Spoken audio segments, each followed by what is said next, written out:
Good afternoon and thank you for watching KTAB for You. I'm Joni McKinnon.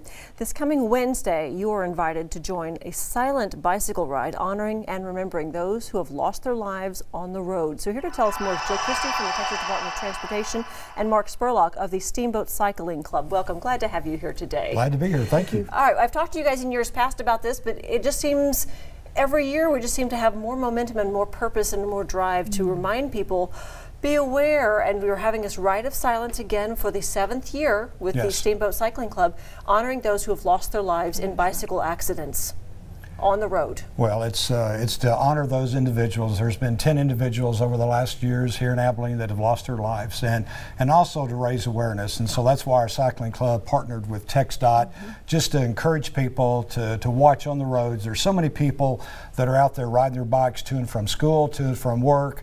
And so we just need to be aware and to share the road. Well, I mean, the weather's beautiful. And when the weather's beautiful, we want to get outside. And we want people to get outside and be active and be fit. And bicycling is a fantastic way to do that. Yeah. However, we have a lot of other fast-moving vehicles on the road nowadays. And large vehicles. And they're everywhere. And we're all in a hurry. Well, those on a bike do not have much of a chance against those, driving a car. So, so it's just very key. And of course, as more and more of the the cycling bike lanes here in Abilene and those sort of type of roads are incorporated here in our city limits, are going to be more and more of those individuals riding. So we just need to be aware of that. All right, be aware, because it also raises the potential for accidents to occur. And while we did have one here in Abilene last year, a tragic accident, we want people to know these can be avoided, these can be prevented, and it's up to all of us to one is too many. One is always too many. Yes. Especially when they are preventable and avoidable.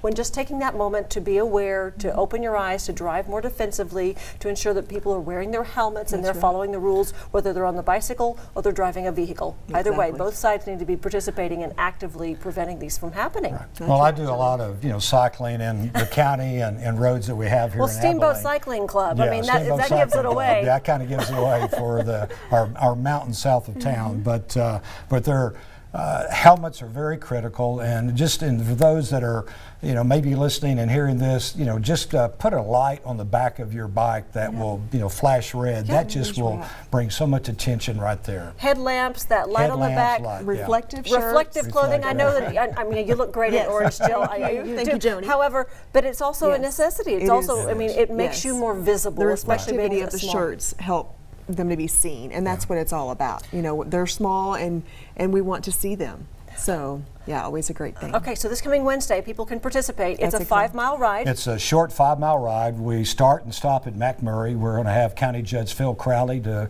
give a kind of a pre-ride talk, and the wheels will go out at 7. We have Abilene Police Department escorting us around for the 5-mile route. And the Ride of Silence is the fact that we will ride in silence, for that 5-mile period. Now, this is open to anyone. You can come participate. We're asking to be, 14 and older, a little more experienced as far as age goes. But you don't have to be an experienced rider as an adult. I mean, to be able to pedal that bicycle, you must have a helmet. Reflective clothing is highly, highly recommended and asked and preferred. Right, and we're going to ride at a very slow pace of maybe between 9 to 10 miles an hour, and that may seem fast on a bike, but when you're on a bike, it's we're going to be going slow enough to keep everybody together. So how do we participate? Do we have to register in advance? Just show up. Just show up. About 6:30. With your bicycle. Just bring your bicycle. It's going to be right there in the parking lot north of the chapel, Radford Auditorium, and you'll see us. The big steeple on the corner. Steeple, you bet. Yeah. All right, we want people to come out. So if you do have younger riders or people that don't ride, or if you just want to come out to support this, you can be there at the start and finish line to see everyone off, to show your support, to show their strength and honor those that have lost their lives. Absolutely, we want to honor them. And we will acknowledge those names individually, for during the pre-ride ceremony. All right, and this event doesn't cost anything.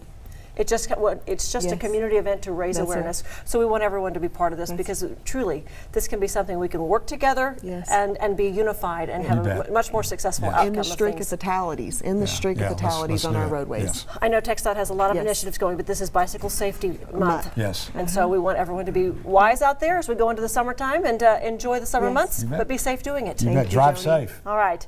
So if you'd like to join the Ride of Silence at McMurray University, it's in the parking lot north of Radford Auditorium, Wednesday, May May the 17th. The riders are asked to arrive at 6:15 for instructions. The ride begins at 7. This event is free for riders 14 and older.